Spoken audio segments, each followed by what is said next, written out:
So let's take a look at this limit as x approaches 4 of the quantity 4 minus x over the quantity square root of x minus 2. If we use the quotient rule, we see we have the limit as x approaches 4 of 4 minus x over the limit as x approaches 4 of square root of x minus 2. Now remember, what we're trying to accomplish here is to understand how this original function behaves as x gets closer and closer and closer to 4, both from the left and from the right. So what we've done is now we're focusing on how does the numerator behave as x approaches 4 from both the left and the right, and how does the denominator behave as x approaches 4 from the left and from the right. Well, as x approaches 4, 4 minus x will approach 4 minus 4. And as x approaches 4, square root of x will approach square root of 4 minus 2. Numerator simplifies to 0. Denominator simplifies to 0 as well. So we have an indeterminate form. Determinate form. So we need to use some algebra to help us write this function in a different form. So create an equivalent representation of the function, one that allows us to evaluate this limit. So the tool that we're going to use is the conjugate. So given an expression, let's say a plus b, the conjugate of that, just a quick reminder, is a minus b. So we're going to, and vice versa. So if I was given a minus b, then my conjugate would be a plus b. So we're going to use this conjugate as a tool to help us evaluate the behavior of this function as x approaches 4. So let's go ahead and multiply this function by the conjugate both in the numerator and the denominator. And we're going to use the conjugate of the denominator. We're going to try to remove that 0 in the denominator. And by removing that 0 that we saw, hopefully the numerator will work out for us. So we have 4 minus x over square root of x minus 2. So we're wanting to know how that function behaves. So we're going to multiply by the conjugate of the denominator, so square root of x plus 2. And we're going to do that to both the denominator and the numerator. So in doing that, we're not really changing the function itself. We're just multiplying by a cleverly disguised number 1. That will just change the function to an equivalent form. So when we do that, we have the limit as x approaches 4. In my numerator, I will have 4 minus x times square root of x plus 2. And we're going to hold off multiplying that. In my denominator, if I multiply those, I get the square root of x squared plus 2 square roots of x minus 2 square roots of x plus, nope, that's minus 2 squared, or 4. Okay, so let's go ahead and simplify this denominator a little bit. So we get the limit as x approaches 4 of 4 minus x times the square root of x plus 2 all over. Now I notice I have plus 2 square roots of x and minus 2 square roots of x. So those add to 0. And that leaves me with square root of x squared, so that's x minus 4 as my denominator.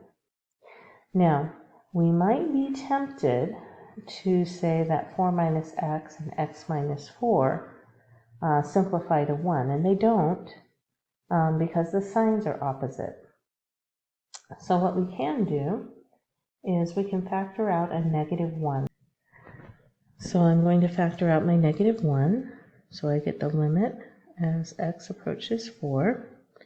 My numerator, I will have negative 1 times x minus 4 times square root of x plus 2 over, my denominator will be x minus 4. Now my factors of x minus 4 in the numerator and denominator are the same. I can simplify them. And so what we're left with is the limit as x approaches 4 of negative 1 times the square root of x plus 2. So through this algebraic process of creating an equivalent function, what we're saying is that negative 1 times the square root of x plus 2, that function behaves similar to the original function as x approaches 4. So then, as x approaches 4, we'll still have our factor of negative 1. Square root of x will approach square root of 4. And 2 will, as x approaches 2, 2 remains 2. So 2. And so 2 plus 2 is 4 times negative 1 is negative 4.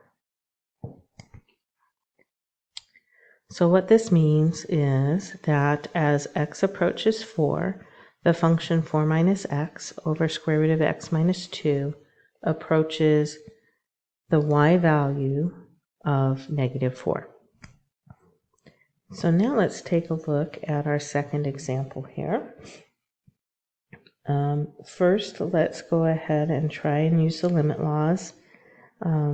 We get the limit as x approaches 0 of our numerator, so square root of x plus 1 minus 1 over the limit as x approaches 0 of x. And let's see, as x approaches 0, square root of x plus 1 will approach square root of 0 plus 1 minus 1. And as x approaches 0 in my denominator, x will approach 0. So I get a form 1 minus 1 over 0 or 0 over 0, which is indeterminate. So now I need to use a strategy to hopefully rewrite this function. And we're going to go ahead and try and use the conjugate. Now notice that the denominator does not have a conjugate, even though it approached 0. And really the only thing we can take the conjugate of is our numerator. So that's where we will be determining that conjugate from. So let's see, we'll have the limit as x approaches 0 of square root of x plus 1 minus 1 over x times the conjugate of my numerator. And this time that's going to be the square root of x plus 1 over square root of x plus 1 plus 1. Now again, remember that this is just using a cleverly chosen number 1 to help us rewrite our function in an equivalent form that allows us to evaluate the limit. Okay, so what do we get here? We take the limit as x approaches 0. In our numerator, we're going to have square root x plus 1 minus 1 times square root x plus 1 plus 1 all over x. And now we'll go ahead and multiply out our numerator, simplify it, and see what happens. So we have the limit as x approaches 0.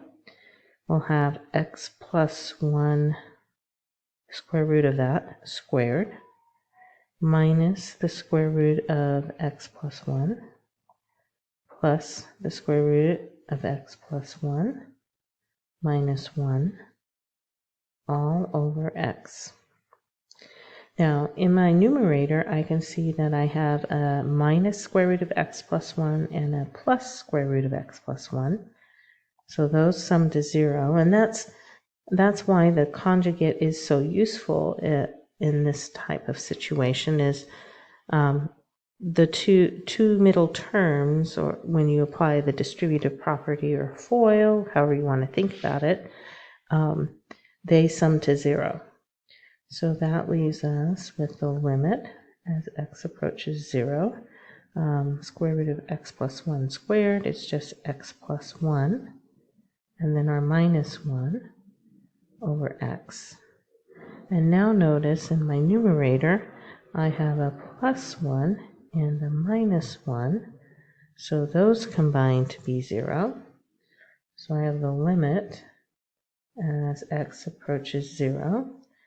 X over x, and notice that that can simplify, and what we actually end up with is the limit as x approaches 0 of 1. So what's all of this saying? So keep in mind that as we go through this process, we're continually asking, how does this function behave as x approaches 0? And we're using algebraic strategies to create an equivalent form of that function so that we can evaluate that. So in the long run, what happens is the original function, the square root of x plus 1 minus 1 over x, as x approaches 0, behaves the same as the function 1 as x approaches 0. And that limit is 1. I hope this helps.